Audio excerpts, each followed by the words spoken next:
Le Burkina Faso lance la construction de sa première raffinerie d'or. Il s'agit d'une usine qui aura une capacité de production de 150 tonnes à l'année d'or à 99,99% pur, soit environ 400 kg d'or produit par jour.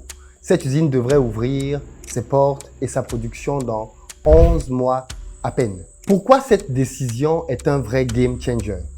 Dans cette vidéo, on va rentrer dans la marmaille autour de l'or africain qui est littéralement spolié du continent africain chaque année.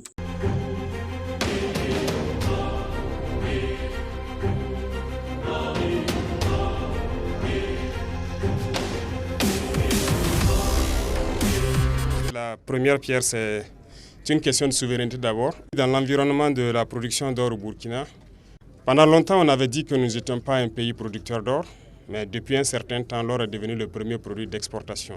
Mais nous n'avons pas de contrôle sur l'or, que ce soit la recherche, la production, comme vous avez pu le voir, la raffinerie. Et nous nous sommes posés plein de questions et aujourd'hui, nous avons décidé de mettre toute une chaîne en place.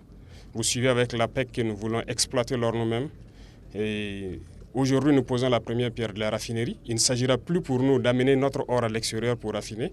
Nous le raffinons sur place. Nous savons quelle est la teneur réelle de l'or brut qui sort. Ça, c'est très important. Et aussi, il faut qu'à travers la SONASPE, nous sommes en train de... C'est une manière d'inviter les orpailleurs locaux pour ramener l'or vers l'intérieur. Parce que la SONASPE est la structure qui va racheter l'or et qu'on puisse raffiner ici. Beaucoup d'or sortent du Burkina Faso de façon frauduleuse et qui contribue d'ailleurs à alimenter le terrorisme. Donc nous invitons les orpailleurs, que ce soit les collecteurs ou autres, de ramener l'or vers la portion centrale et en même temps inviter aussi la SONASPE à multiplier les guichets pour pouvoir collecter l'or.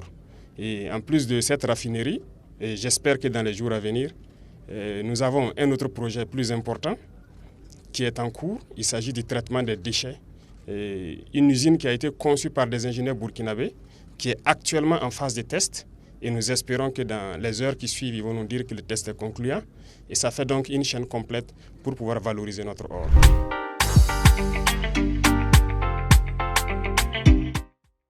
Salut à toi, bienvenue sur ma chaîne, moi c'est Philippe Simo. Ici je te parle de business parce que c'est avec ça qu'on va développer notre continent.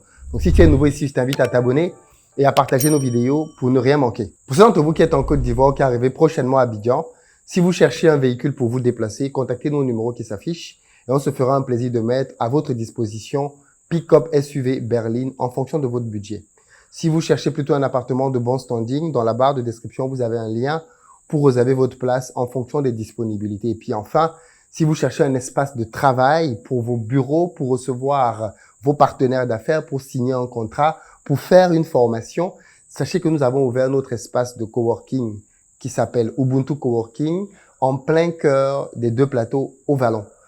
C'est un espace calme, paisible, agréable dans lequel vous pouvez vous retrouver pour parler de business, mais aussi travailler à votre convenance et réseauter tous les jours du lundi au samedi.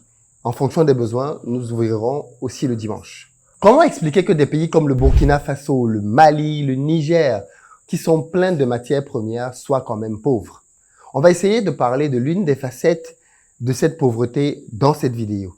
Dans tous les cas, le Burkina Faso a décidé de taper un grand coup sur la table en construisant sa propre usine de transformation de son or, sa raffinerie. Et on pourrait se demander, mais ça semble pourtant être une décision évidente.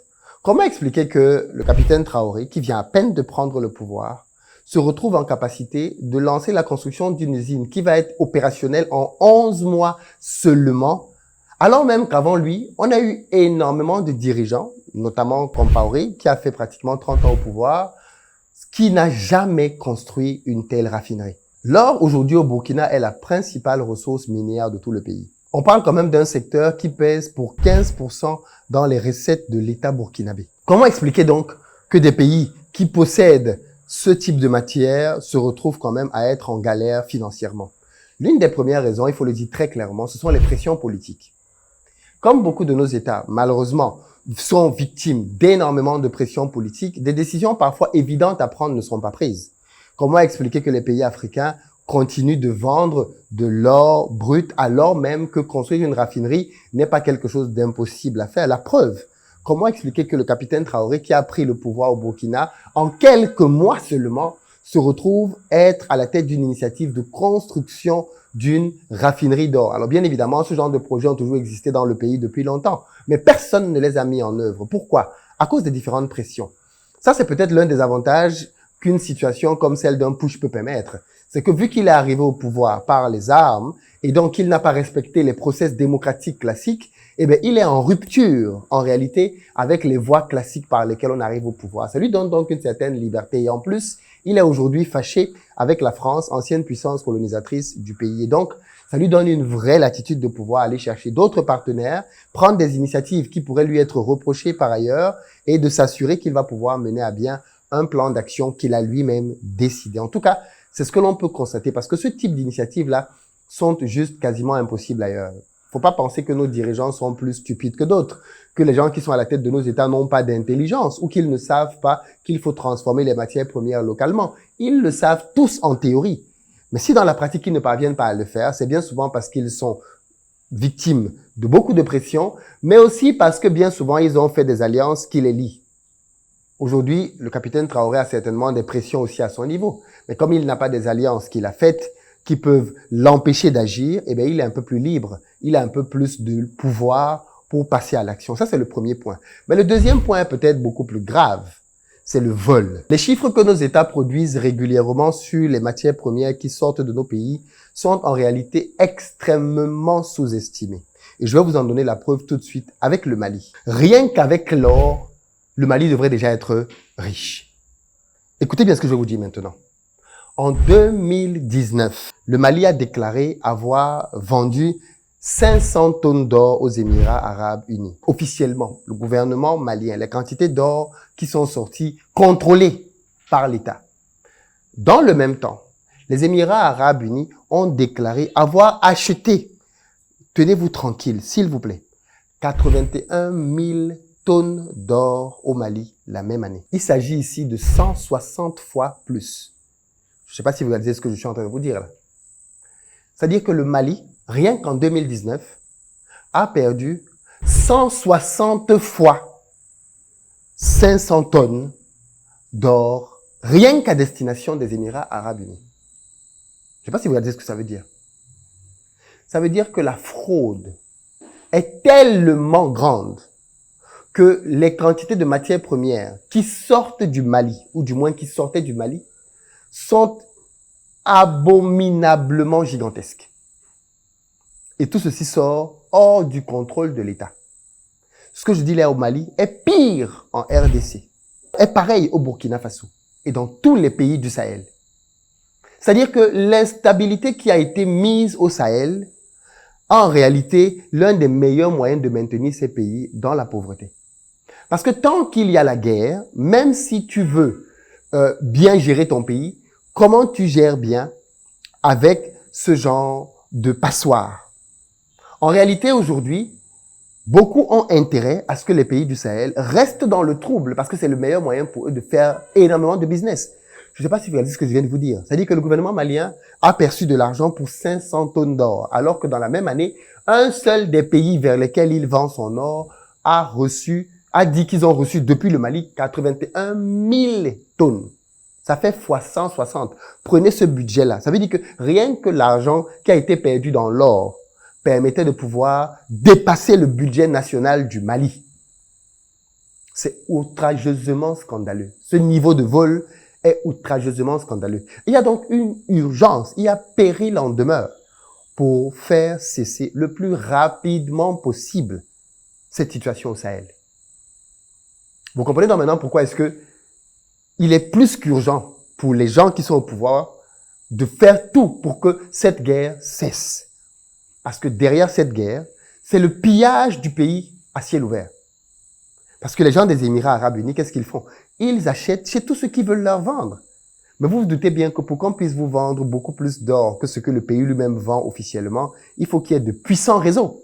On ne parle pas ici de petites affaires d'argent. On parle de puissants réseaux parfaitement impliqués et implantés dans les pays. Ce sont ces réseaux-là, hyper puissants, qui peuvent se permettre donc d'aller faire sortir de l'or depuis les mines pour qu'ils aillent à l'extérieur sans passer par le contrôle de l'État. Et donc, qui dit que ça ne passe pas par le contrôle de l'État, dit que l'État ne prélève pas ses taxes, pas ses impôts. C'est très grave ce qui se passe avec l'or. Ce n'est donc pas pour rien que le capitaine Traoré a décidé de s'attaquer avec la création d'une usine de transformation, d'une raffinerie d'or, d'abord à l'or. Le Burkina Faso a d'autres matières premières. Mais pourquoi d'abord l'or? Parce qu'il y a des fuites et des pertes colossales, abyssales derrière l'or. Mais ils ont bien compris le game. Donc du coup, qu'est-ce qu'ils ont fait? Ils n'ont pas décidé simplement de construire une raffinerie. Ils ont décidé de multiplier les postes auxquels on peut venir acheter, vendre de l'or à des tarifs intéressants. Le but étant de dissuader les gens qui sont dans les mines d'aller vendre leur or aux différents réseaux qui les sollicitent. On leur propose donc de venir le vendre directement dans les réseaux de l'État en allant à des comptoirs où ils vont pouvoir déposer l'or et être payés à des sommes raisonnables. Voilà comment on appauvrit nos États. Des gens viennent soi-disant pour faire du business, mais en fait c'est du vol organisé. C'est du vol organisé. Parce que si on va bien voir les réseaux qui font sortir de l'or du Mali, du Burkina pour l'amener aux Émirats Arabes Unis et dans tous les autres pays, c'est pas des réseaux dans lesquels il n'y a que des Maliens. Faut pas qu'on soit naïf. Mais ce que je dis là est valable pour la RDC. Scandale géologique. On maintient un climat de guerre dans ce pays pour pouvoir continuer d'en sortir les matières premières sans aucun contrôle de l'État. Voilà pourquoi on va se rendre compte qu'un pays comme le Rwanda se retrouve sans avoir une seule goutte, une seule trace de cobalt sur son sol, à exporter plus de cobalt que la RDC. Absurdité, n'est-ce pas? Mais ce sont les réalités des chiffres. Et c'est ce genre de situation donc, qui maintiennent nos pays dans la pauvreté. Il faut du courage politique, ça c'est clair, pour pouvoir s'attaquer à ce genre de problème, puisque ça demande, bien évidemment, de devoir dire non au business que des mafieux qui se sont installés depuis longtemps, qui sont devenus puissants et forts, ont mis sur pied. Mais si vous n'avez pas le courage, pourquoi vous êtes au pouvoir? Il faut du courage pour diriger. On est d'accord là-dessus. Mais si vous avez décidé de faire le choix de vous vouer à cette carrière, ça veut dire que vous avez décidé d'aller vers quelque chose d'autrement courageux. En tout cas, il est important que nous comprenions les mécanismes. L'or, rien que l'or, on n'a même pas parlé du diamant ici. Rien que l'or est déjà une grosse perte d'argent pour les pays du Sahel. Rien que l'or. N'en parlons même pas des autres minéraux. N'en parlons même pas des autres. Cette zone-là est extrêmement riche et c'est pourquoi elle est hautement convoitée. Beaucoup d'analystes disent que la zone du Sahel est l'une des dernières réserves mondiales les plus riches au monde avec des matières premières à non plus savoir quoi en faire. Et donc, chaque puissance essaye de se positionner là pour pouvoir être présente au moment du partage du gâteau. Et ça, je pense que les gens qui vivent dans ces pays l'ont compris. Et aujourd'hui, veulent eux-mêmes gérer leur richesse. Si les Africains géraient eux-mêmes leur richesse et leurs matières premières sérieusement, nos pays ne seraient pas là où ils sont. Malheureusement, c'est notre drame. C'est que nos matières premières sont accaparées par des groupes mafieux, par des multinationales qui ne payent bien souvent pas leurs impôts, qui ne déclarent pas ce qu'ils prélèvent, et dont ceci contribue à accroître la fracture, à accroître le déficit. Et je salue bien évidemment la décision du capitaine Traoré d'installer une usine de raffinerie d'or. Mais ce n'est pas tout. Il y a un autre projet derrière, dont on parlera dans une autre vidéo, pour avoir un cycle complet. Et cette absurdité, il faut qu'elle cesse quand même. Des Africains qui extraient des matières premières et qui vont les faire raffiner à l'extérieur. Vous savez qu'on a du pétrole dans nos pays, on extrait le pétrole, on va le raffiner ailleurs et on le ramène dans nos pays pour le mettre dans les voitures. C'est incroyable. C'est juste incroyable. On a du pétrole, on l'extrait. Pourquoi Dangote a fait l'une des plus grosses raffineries au monde? Parce qu'il y a assez de pétrole au Nigeria, pour les industries nigérianes et pour la sous-région. Mais jusqu'à présent, qu'est-ce qui se faisait? On extrait le pétrole, on l'amène à l'étranger, on le raffine là-bas et après on le renvoie dans nos pays. Des industries comme celle de Dangote, il en faut beaucoup plus dans plusieurs pays africains pour arrêter la fuite des minerais, la fuite des matières premières. Raffinerie sur place. Raffinerie d'huile, raffinerie de pétrole, raffinerie d'or, diamants, tout ce que l'on peut raffiner, qu'on le raffine sur place. Et ensuite, qu'on décide des stratégies pour le commercialiser localement et puis après, pourquoi pas, dans le reste du monde entier. Dites-moi ce que vous en pensez dans les commentaires, ce que cette décision vous inspire. Peace.